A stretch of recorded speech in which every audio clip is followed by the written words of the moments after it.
Well, back on the Belvedere. First of all, if you haven't seen, I did a couple of shorts recently. One today, one yesterday. One today about a 440 that I'm purchasing for this car. So definitely check that out. Just a quick little video of it running. It's actually in a 66 Charger right now. So very, very similar application. So that's really good. But quick over here. This fender had a hole here, as you may have seen in previous videos. Not a hole there anymore. Need to do just a couple little extra points of grinding. Maybe see if I could tack a couple of those holes shut a little bit better. But moving on to the next thing was there was a fairly large, well, I don't want to say it was really large, but it was a hole about half the size of this patch piece, and the reason the patch piece is larger is because there was obviously thinned metal around it. It was a rust hole, and I've never seen them in that area, but let's see. I have the piece right here that I cut out, so you can see that went there, and it was all kind of rusted, so that's gone.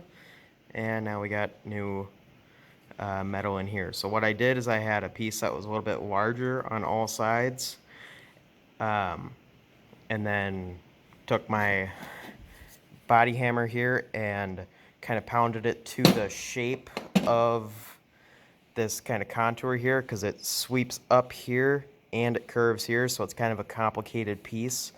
And obviously there's probably going to be a bit of filler work and body work in this area, so it's not 100% critical that it has to be perfect, but the more effort you put into it is the less effort you're going to have to put in bodywork wise later on. So we're going to get this tacked, at least kind of in the corners, couple tacks each side, and I'll try to keep you guys updated. I know the metal up here is a little bit thin, so we'll see how that goes. And then this is the lead seam right here, so we might get a little bit of that lead melting, but that's not really that big of a deal. And if need be, we can do something about that lead seam. That's not really that big of a problem.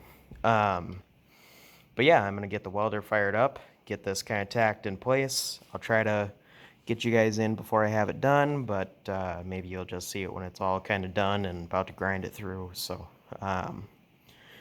we will get that going, and I'll see you guys in a minute. Well, I got it tacked in, and yes, I know it looks crude. Just kind of, and I only just barely ground the surface, so a lot of this looks a lot worse than it is. A little bit of a thin spot there I'm working on. Just need to kind of be careful not to overheat it. I do have my welder set fairly low to avoid that. And then the other thing with, I just cut this out with a grinding wheel. The only thing I don't like about using those is you end up with this kind of stuff going on. These kind of excess cuts. So I'm gonna have to weld that up. But overall, it's actually going a lot better than I expected. I expected to have a lot more problems with this being kind of up against the lead here, but that's not proving to be a problem. Up against here, I'm having a little bit of an issue, but not too bad overall.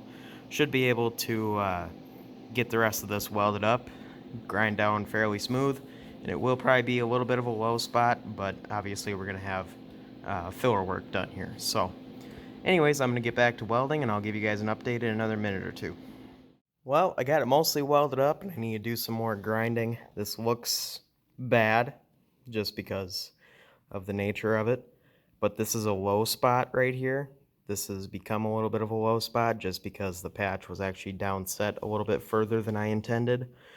But it actually, I mean, it'll do pretty good. I mean, this whole area is going to be all skim coated, so it really doesn't matter too much about the quality of the grinding of the weld, and I'm going to go over and do a lot more of this, especially once we get closer to the body work, especially once we get the car in epoxy.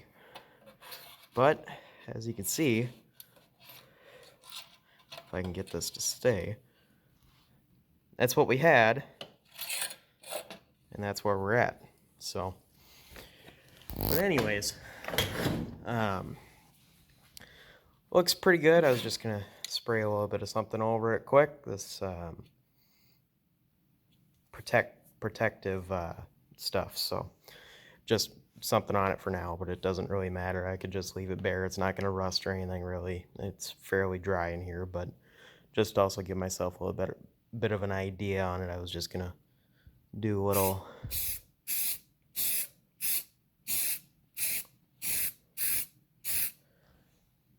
You can see the outline of where it was, but it's definitely a lot better than having a hole there. So, but anyways, that's it for this piece at least. As far as welding goes, the next piece I'm gonna do is the floor over there. You see those pinholes. So let me know if you guys want to see another video kind of like this on that, kind of a just kind of update as I go sort of a thing.